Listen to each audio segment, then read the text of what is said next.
Ever noticed a giant cylinder heading over towards your planet and starting scanning operations?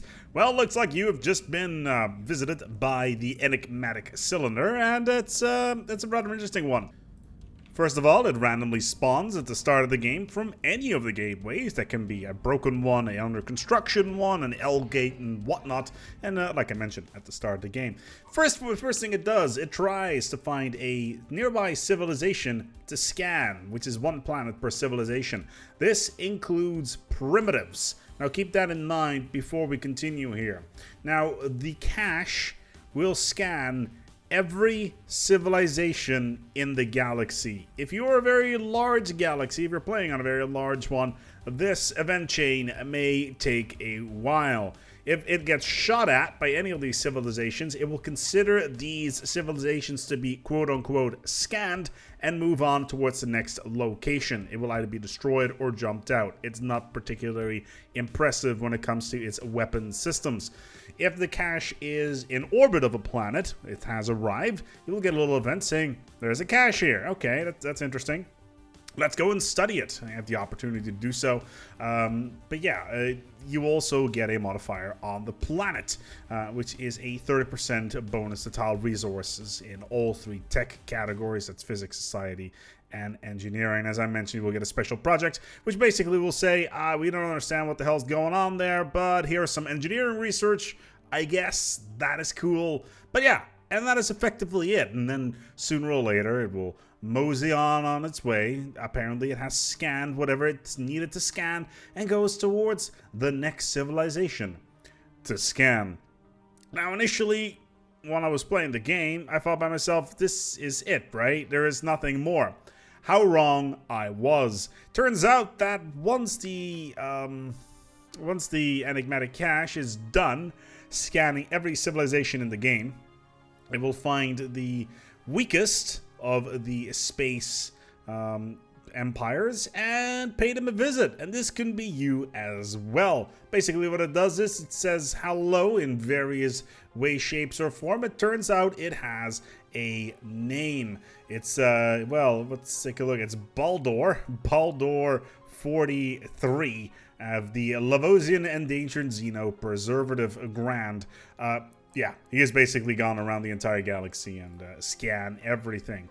Regardless, you can have a little bit of a conversation with him, and then he gives you the option to uplift your species, because apparently you're in technological stagnation. This is apparently selected on the fact that you may or may not be pathetic compared to some of the other species, which is, yeah, rather interesting. Basically, if you're inferior to every other civ in the galaxy, it will return to you because you're terrible and you will need to be helped. So yeah, you will have the ability to go for Enigmatic Ascension. Now, if you do not have the intelligent trait at the moment, there is a good chance that this will go horribly wrong. Regardless, you can do a special project, roll that out, and we'll start the uplifting situation. And this can go in multiple ways. The cache can break and then you can fix it and whatnot. If it does break, then a bunch of your pops will go into something called Enigmatic Slumber, which reduces their effectiveness by 80%. However, if you fix it, the uplifting process continues. Now, once the uplifting process is finished, there is 3 different scenarios that can happen here. It can be a success, it can be a moderate success, and it can be a total failure. Now this is a kind of a weird one because this is what the bonuses actually do. If you are successful, then your species will get a trait, which means they're uplifted, which gives them a 10% bonus to tech output per tile and a 25% leader experience bonus. If it's moderately properly uplifted, it's exactly the same without the experience bonus. If it's a total failure, your reduction per tile tech output will be 60%, and your population will be on the receiving end of enigmatic madness and have a 20% reduction in happiness. Now, if you must to say that, hey, I want to have this thing and I want to, get the risk going, what does this also do? If you get the trait, it does the following. It will remove the intelligent trait, which is a 10% bonus to technology. It will remove the slow learners one. It will remove the talented one, quick learners, etc. Anything involving leadership and tech production will be removed from your species. Arguably because species that would have intelligent would not be selected for this process in general. So yeah, but there's the weird one. You kind of want to have the mediocre version of it.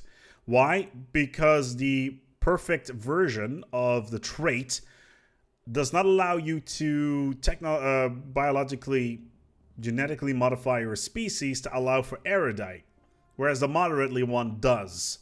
And erudite is one of the best traits in the game, and you kind of want to keep that.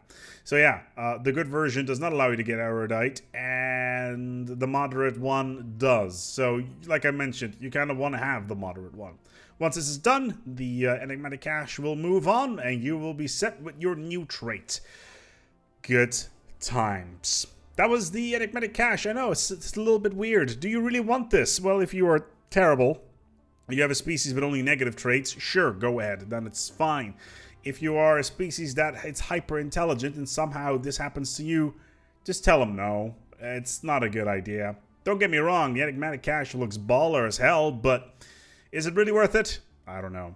Anyway, we're going to wrap it up here. Thank you so much for watching. If you found this video interesting and you liked it, well, you know what to do. Give that like button a big old slammerino. And of course, we have more mechanics videos on the channel as well, so feel free to subscribe. In addition, anyway, thank you so much for watching, and until next time, take good care of yourselves, and as always, each other.